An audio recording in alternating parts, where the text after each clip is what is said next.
convidar os irmãos, aqueles que puderem, refletir comigo Mateus capítulo 6, a partir do versículo 25. Escute, irmãos, assim diz a palavra. Por isso eu lhes digo, não fiquem preocupados com a vida, com o que comer, nem com o corpo, com o que vestir.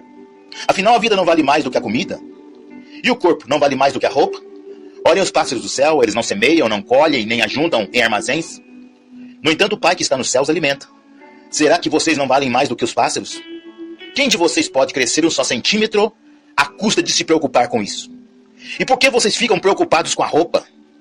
Olhem como crescem os lírios do campo. Eles não trabalham e nem fiam. Eu, porém, lhes digo que nem o rei Salomão, em toda a sua glória, jamais se vestiu como um deles. Ora, se Deus veste assim a erva do campo, que hoje existe e amanhã é queimado no fogo, muito mais ele fará por vocês, gente de pouca fé. Portanto, não fiquem preocupados, dizendo, o que vamos comer, o que vamos beber, o que vamos vestir. Os pagãos é quem ficam procurando essas coisas. O Pai de vocês que está no céu sabe que vocês precisam de tudo isso. Pelo contrário, em primeiro lugar, busquem o reino de Deus e a sua justiça, e Deus dará a vocês em acréscimo todas essas coisas. Portanto, não se preocupem com o dia de amanhã, pois o dia de amanhã terá as suas próprias preocupações. Para cada dia, basta o seu cuidado. Irmãos queridos, bendito seja o nome santo do Senhor pela graça deste momento, dessa oportunidade. Eu senti da parte do Senhor de, nesta manhã, irmãos, nós estarmos partilhando um pouquinho a respeito da questão da providência de Deus.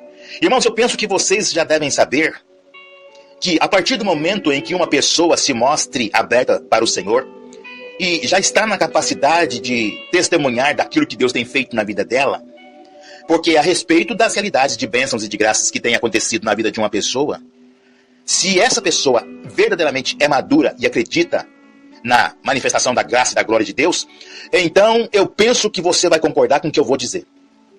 Que na vida daqueles que dizem crer em Deus, na vida daqueles que dizem confiar em Deus, não existe a questão da sorte, do acaso e nem da coincidência, mas o que existe para a vida daquele que crê é a providência de Deus. Irmãos, é uma verdade, é um fato que vocês também sabem, e eu me sinto agraciado pelo Espírito Santo para estar podendo partilhar com vocês essa verdade que muitas pessoas precisam ainda saberem.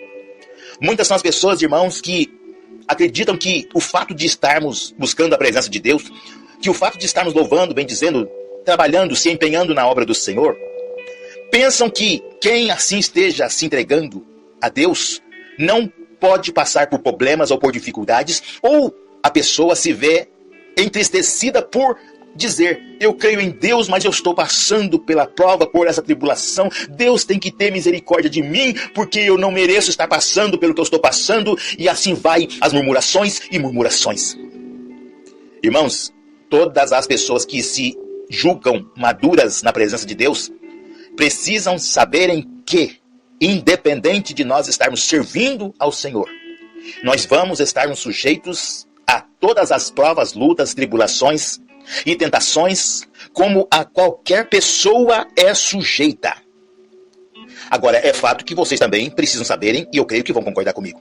A questão não é com relação ao que você está passando de prova de luta. A questão é como é que você está passando por essas provas, por essas lutas, por essas tentações, por essas tribulações. Como que você está passando? A respeito dessa tempestade de tristeza, de angústia, de prova, de decepções que você está sofrendo, em até que ponto você está confiando plenamente no Deus que você invoca, no Deus que você busca.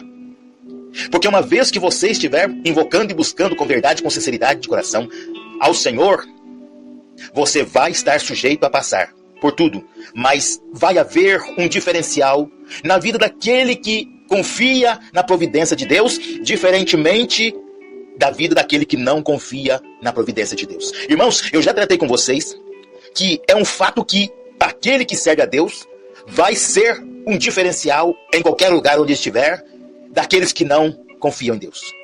É um fato isso que eu estou dizendo.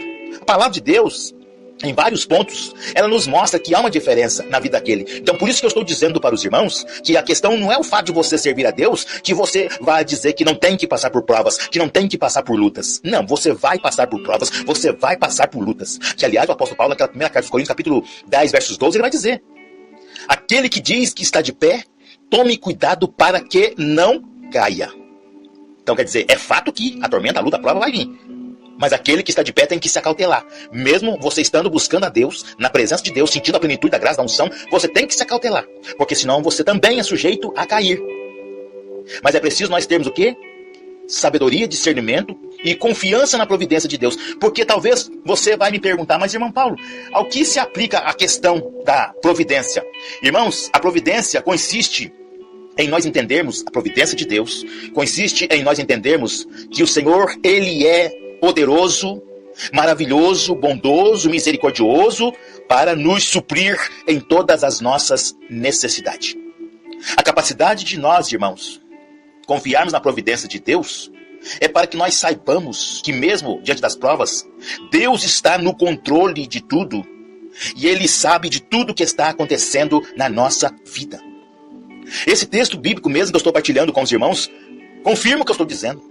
Vocês vejam que o Senhor Jesus faz uma série de parecer a respeito do fato de que as preocupações das quais nós podemos vir trazer não vai adiantar nada. Não vai adiantar.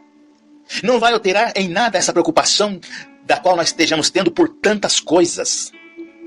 Porque a respeito da possibilidade de nós obtermos daquilo que nós queiramos, nós vamos ter que depender da graça de Deus.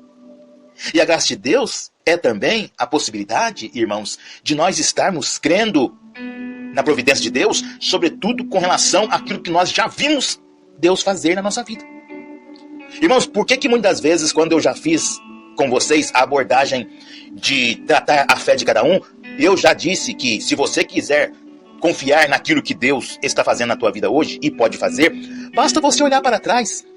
Veja as inúmeras situações das quais você já passou e que também lá, dentro de um determinado momento, de uma determinada realidade, você achou que não ia dar conta, mas você deu, você passou, você venceu. Na época você chorou, você se desesperou, mas você venceu. E você venceu, sabe por quê? Porque mesmo parecendo ser difícil a situação da qual você estava, a graça de Deus prevaleceu e a providência de Deus aconteceu. Por isso você está aqui de novo hoje, num outro momento, numa outra realidade de vida, e sujeito também, de novamente, a uma situação difícil. Mas é com certeza que se Deus agiu lá atrás na sua vida, e você é testemunha para testemunhar o que Ele já fez lá, é fato que o Senhor vai fazer também hoje. É só uma questão de nós estarmos plenamente nos mostrando confiantes na providência dEle. De que Ele sabe de tudo, Ele vê tudo, e que na hora certa, no momento certo, Ele vai entrar com o seu favor, Ele vai entrar com a sua providência, Ele vai entrar nos dando a resposta, nos dando a solução de uma situação da qual nós estamos passando. Porque o Senhor Deus, irmãos, Ele tem o controle de tudo. Por isso o texto bíblico é enfático em dizer: por que ficamos preocupados com a vida, com o que comer, nem com o corpo, com o que vestir?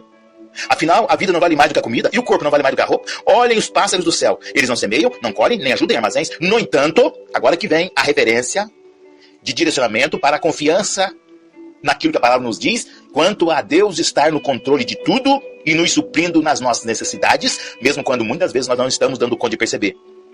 Olha o que a palavra está dizendo. No entanto, o Pai que está no céu os alimenta.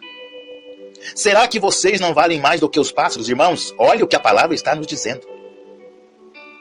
Deus está no controle de tudo. Nós valemos muito mais do que os pássaros. Se Deus trata com esse cuidado, com essa maravilha de manifestação com a natureza, por que Ele não haveria de nos tratar também? Então essa preocupação não vai fazer com que nem sequer cresça um só centímetro à nossa altura de estarmos assim por nos preocupar. Por que vocês ficam preocupados com a roupa? Olhe como crescem os lírios do campo, eles não trabalham nem fiam. Eu, porém, lhes digo, nem o rei Salomão, no auge da sua glória, jamais se vestiu como alguns deles. Olha a ênfase que o texto bíblico nos dá, irmãos. Se Deus assim veste a árvore do campo, que hoje existe, amanhã é queimado no fogo, muito mais Ele fará por vocês, gente de pouca fé. Irmãos, sabe por que há uma necessidade de você crer constantemente, veementemente, absolutamente, que Deus vai operar e realizar a obra na nossa vida? Sabe por quê? Porque o Senhor Deus diz, a palavra de Deus diz em Hebreus 13:8 que Ele é o mesmo de ontem. Assim como o Senhor realizou na sua vida ontem, Ele vai realizar hoje e Ele vai realizar amanhã, porque Ele é o mesmo Deus de ontem, de hoje, de sempre, por toda a eternidade. Essa é a certeza que a palavra está nos dando, irmãos, que nós não precisamos estar nos preocupando de maneira tão demasiada com as coisas, porque Deus está no controle de tudo. Eu penso que essa partilha desta manhã está vindo como resposta de Deus para muitas pessoas que estão se encontrando desesperadas nesse momento. Muitos aqui que estão participando, me ouvindo de tantos lugares do Brasil, eu penso que você talvez seja uma das pessoas que estão aí neste momento por conta de uma situação, por conta de uma conta, por conta de uma enfermidade, por conta de uma série de situações que estão deixando você numa expectativa. Eu penso que você talvez esteja se sentindo desanimado, desanimada, mas essa palavra vem como resposta de Deus para a sua vida. Confia na providência do Senhor. Porque Ele vai entrar com a sua providência, com o seu poder, com a sua graça, na hora certa e no momento certo. E não queira exigir de Deus para que Ele faça. Não exija, porque nós não estamos na condição de exigir nada de Deus. Ele sabe o momento certo e a hora certa de agir. Nós vamos ter que aprender a confiar na providência de Deus. Irmãos, o que eu estou dizendo? Que se nós confiamos em Deus, nós vamos ser um diferencial.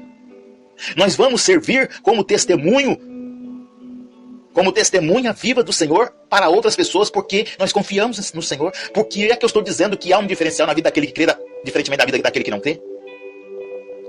O Senhor Deus, em muitos momentos de palavra, Ele nos dá a garantia, irmãos, de que Ele vai entrar, de que Ele supre, uma vez que nós possamos confiar nele.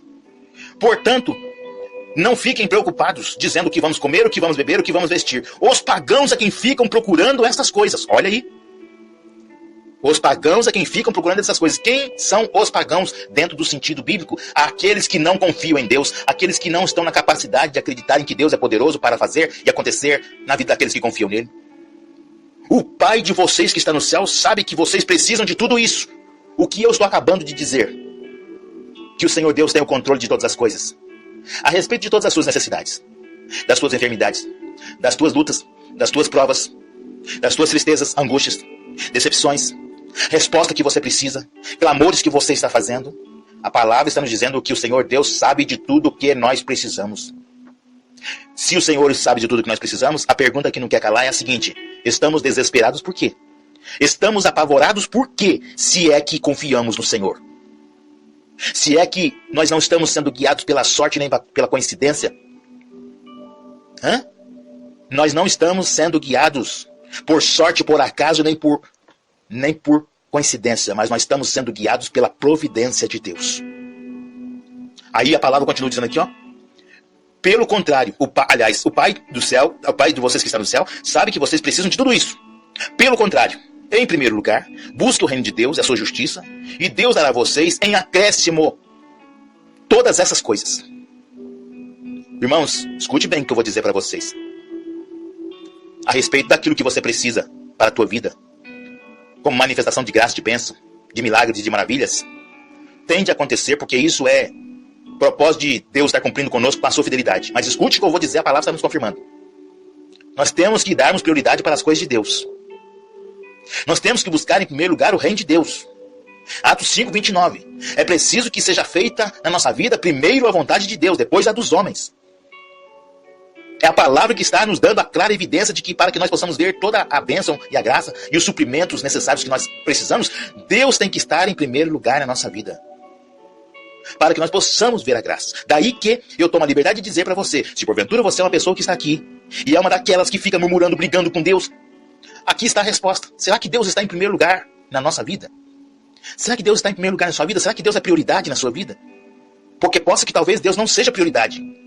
E Deus talvez esteja lá para o quarto, quinto, sexto lugar. Mas na hora que você precisa, você clama a Ele. Na hora que você precisa, você quer exigir a bênção do Senhor. Não é assim que funciona. Não é assim que acontece. Deus tem que ser prioridade, se é que você confia nele, se é que você acredita na providência dele. Porque uma vez que ele estiver em primeiro lugar, todas as demais coisas das quais nós precisamos nos vai ser concedidas em acréscimo. Sabe o que a palavra de Deus está querendo dizer aqui? Recebermos em acréscimo? Se Deus estiver em primeiro plano na nossa vida, irmãos, as bênçãos e as graças serão consequências. Não há necessidade de um clamor dentro de um entendimento muito exato. Não há necessidade de nós estarmos nos esgoelando para Deus como se Deus fosse surdo para nos honrar, para nos abençoar. Mas basta que nós estejamos colocando em primeiro lugar na nossa vida. E as bênçãos e graças e milagres que nós precisamos serão consequências da nossa comunhão, da nossa intimidade para com o Senhor. Serão consequências dos nossos propósitos para com o Senhor. Prestem atenção nisso que eu estou dizendo. Se nós não estamos fazendo por onde, não tem como nós exigirmos de Deus. Essa aqui é a verdade e que nós precisamos entender. Portanto, não se preocupem com o dia de amanhã, porque o dia de amanhã terá suas próprias preocupações, mas para cada dia basta o seu cuidado. Sabe o que a palavra quer dizer aqui? É a respeito de atitudes que nós precisamos ter para demonstrar nossa confiança, nosso propósito, nosso comprometimento com o Senhor, de que Ele está em primeiro plano, de que Ele está em primeiro lugar na nossa vida. A razão de nós assim fazermos para que hoje nós possamos ver a bênção de Deus, então essa nossa exposição, essa nossa entrega, essa nossa rendição tem que acontecer também hoje. não é amanhã. Porque nós, irmãos, nós temos muito do hábito de protelar muitas coisas, principalmente as coisas de Deus. Priorizamos uma série de coisas, nos preocupamos com uma série de coisas, mas não priorizamos as coisas de Deus. Protelamos. Quando somos convidados para participar de um momento de oração, de ouvir uma palavra, amanhã eu vejo se eu vou, amanhã eu vejo se eu tenho tempo. Então Deus vai dizer para você, amanhã também eu vejo se eu vou te abençoar. Amanhã talvez eu vejo se eu vou te dar a honra que você está clamando. É assim que funciona, irmãos. Porque Deus não se deixa escarnecer, Deus não se deixa enganar. Nós precisamos entender isso de uma vez por todas. Olha, irmãos, eu termino a nossa palavra, a nossa partilha, citando para vocês aquela palavra de Jeremias, capítulo 17, versículo 7. Bendito é aquele que confia no Senhor e cuja esperança é o Senhor. Ele é como árvore plantada junto ao ribeiro. Solta suas raízes em direção ao rio. Não teme quando vem o calor. Suas folhagens estão sempre verdes. No ano da seca ele não se perturba. E não para de dar frutos. Essa é a bênção, essa é a graça, irmãos, que prevalece na vida daqueles que confiam na graça e na providência de Deus para as suas vidas. Amém? Bendito seja o nome santo do Senhor, irmãos amados queridos. Será sempre um prazer estar aqui com vocês todas as manhãs. Deus abençoe vocês. Bom dia.